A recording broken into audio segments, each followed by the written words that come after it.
नमस्कार, डेली 24 भारत देख रहे हैं आप। मैं हूं आपके साथ हिमांशु दुबे।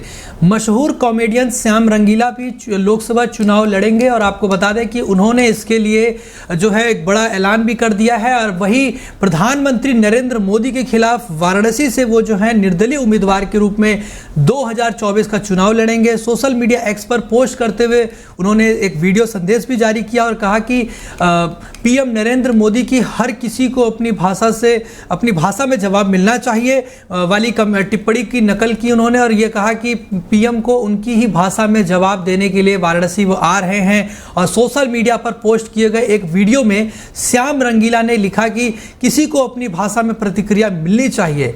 उन्होंने कहा कि वो पीएम को उनकी भाषा में जवाब देने के लिए वाराणसी आ रहे हैं। और वीडियो में कहा, मैं कॉमेडियन श्याम रंगीला आपसे मन की बात करने आया हूं। आप सभी के मन में एक सवाल है, क्या आप जो समाचारों में सुन रहे हैं कि श्याम रंगीला वाराणसी से चुनाव लड़ रहे हैं, वह सच है? क्या वह मजाक है? दोस्तों, मैं आपको बता दूं कि यह मजाक नहीं है। मैं वाराणसी से पीएम मोदी के खिलाफ चुनाव लड़ रहा हूं। वही श्याम रंगीला वहां क्यों चुनाव लड़ रहा है? उन्होंने कहा कि भारत के लोकतंत्र में कोई भी चुनाव लड़ सकता है। मैं जो चुनाव लड़ रहा हूं उसका भी एक यही कारण है। इसका कारण यह है कि हमने पिछले दिनों देखा सूरत में जो हुआ, चंडीगढ़ में जो हुआ, इंदौर में जो हुआ, मुझे लग रहा है कि वहाँ भी ऐसा ना हो जाए। इसीलिए ऐसा ना हो कि वहाँ वोट देने के लिए कोई अन्य उम्मीदवार ही ना बचे।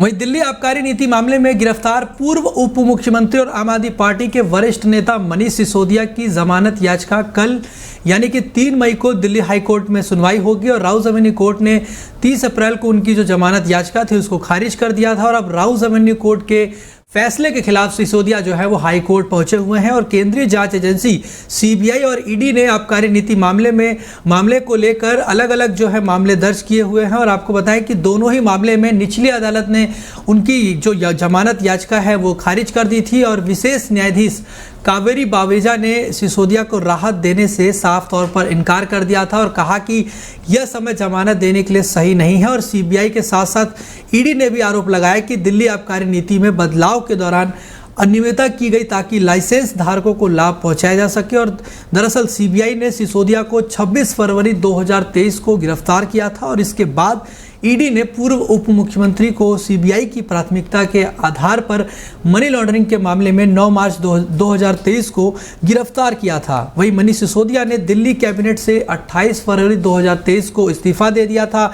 और दिल्ली आबकारी नीति मामले में सीबीआई और ईडी कई आरोपियों को गिरफ्तार अभी तक कर चुकी है। और इसमें दिल्ली के मुख्यमंत्री अरविंद केजरीवाल और आम आदमी पार्टी के सांसद संजय सिंह भी शामिल हैं।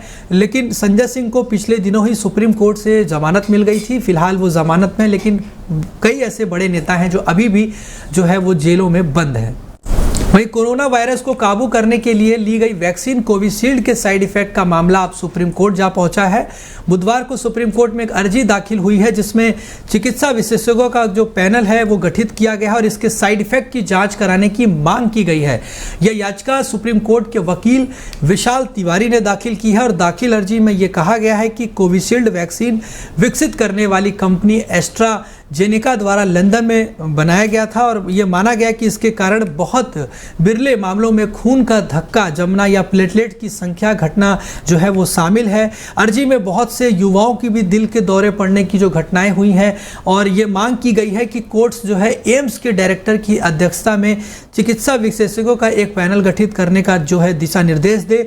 और यह पैनल सुप्रीम कोर्ट के सेवानिवृत्त जो न्यायाधीश की निगरानी में कोविशील्ड के खतरे और साइड इफेक्ट की जांच करे। और यह भी मांग की गई है कि कोरोना काल के दौरान वैक्सीन लेने से गंभीर रूप से जो विकलांग या असशक्त जो हो गए लोग और जो जान गंवाने लोगों को जो है मुआवजा वो केंद्र सरकार दे। और इसके लिए भी जो है कोर्ट दिशा निर्देश जारी करे। वहीं यूपी के केसरगंज लोकसभा से बड़ी खबर सामने निकल कर आ रही है। सूत्रों का दावा है कि बीजेपी ने इस बार यहां से निवर्तमान जो सांसद है बृजभूषण शरण सिंह का टिकट जो है वो काट दिया है और उनकी पत्नी या उनके बेटे को टिकट जो है वो दिया जा सकता है। बृजभूषण शरण सिंह पिछले कई दिनों से अपने इलाके में तेजी से चुनाव प्रचार भी करते हुए नजर आए। और अभी तक केसरगंज और रायबरेली सीट पर बीजेपी ने अपना कोई भी उम्मीदवार जो है वो डिक्लेयर यानी कि तय नहीं किया है। और कहा यह जा रहा है कि गृह मंत्री अमित शाह और बृजभूषण शरण सिंह के बीच जो है वो बातचीत के बाद उनके परिवार के किसी सदस्य को जो है टिकट देने के लिए सहमति वो बनाएंगे। और कहा यह जा रहा है कि बीजेपी जो है बृजभूषण के छोटे बेटे करण भूषण सिंह को टिकट दे सकती है और बड़े बेटे प्रतीक पहले से ही बीजेपी के विधायक हैं। और मीडिया रिपोर्ट्स के मुताबिक बीजेपी आलाकमान जल्द ही केसरगंज सीट के प्रत्याशी का ऐलान जो है वो करने वाली है। और महिला पहलवानों के यौन शोषण मामले को लेकर हुए विवाद के चलते जो है बृजभूषण शरण सिंह की दावेदारी पर जो है वो प्रश्न चिन्ह जो है वो खड़ा हुआ है। और आपको बताएं कि बृजभूषण शरण सिंह का केसरगंज के अलावा आसपास की जो लोकसभा सीटों पर भी अच्छा खासा प्रभाव माना जाता है। और इसीलिए बीजेपी भी जो कदम उठा रही है बिल्कुल सोच समझ के उठा रही है ताकि किसी भी तरह का वोट बैंक का नुकसान बीजेपी को ना उठाना पड़े।